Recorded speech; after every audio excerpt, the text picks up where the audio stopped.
On February 6th, former Fox News host Tucker Carlson interviewed Russian President Vladimir Putin. It was the first interview granted to a Western journalist since Russia's invasion of Ukraine in February 2022. There are at least three key questions that Putin did not answer during the interview. Number 1. U.S. Russia relations after the collapse of the Soviet Union. There was a meeting here in the Kremlin with the outgoing President of the U.S., Bill Clinton. We sat in the room next door, and I told him, Bill, what do you think if Russia asked to be admitted into NATO? Do you think it would happen? He said, it's interesting. I think yes.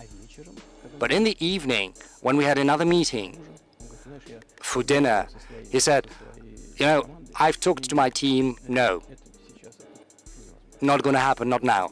But why do you think the West rebuffed you then? Why the hostility? Why did the end of the Cold War not fix the relationship? What motivates this from your point of view? In 1994, NATO launched the Partnership for Peace program.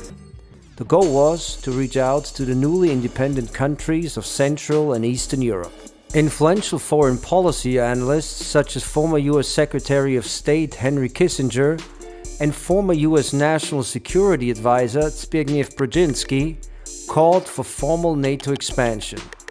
For Brzezinski, Eurasia was the main geopolitical focus, and Russia, along with China, the biggest rival of the US.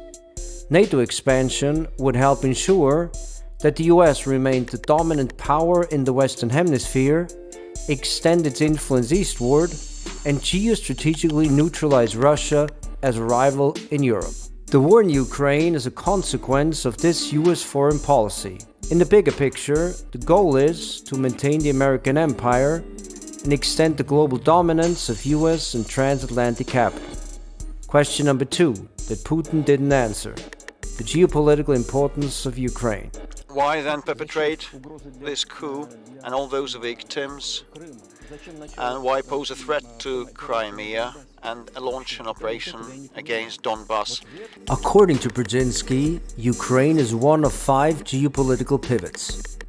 Without it, Russia loses its status as a powerful state in Eurasia.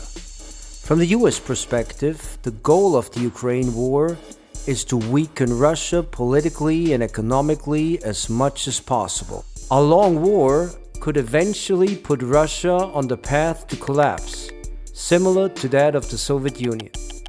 A weaker Russia would also have less capacity to intervene in the future major conflict that could arise between the US and China. This is why Ukraine plays a pivotal geopolitical role. In recent days, NATO Secretary General Jens Stoltenberg said that NATO must prepare for a decades-long confrontation with Russia. According to him, the best defense now is to support Ukraine and invest in NATO's military capabilities. The US and its Western allies are absolutely determined to fight the war to the last Ukrainian. Question number 3 that Putin didn't answer: capitalism and democracy. It's not about the personality of the leader, it's about the sentiment of the elites. You say that the leader acts in the interest of the voters, but you also say these decisions are not made by the leader, they're made by the ruling classes. You've run this country for so long, you've known all these American presidents. What are those power centers in the United States, do you think? Like, who actually makes the decisions? In a class-divided society, the state is always a class state, and state power always has a class character. Under capitalism, the state plays a central role in securing the power of the ruling classes and cementing class rule. In the US, as the world's leading capitalist state, the interests of capital and empire not only take precedence over the interests of working people, they also trump the personal interests and preferences of the US president.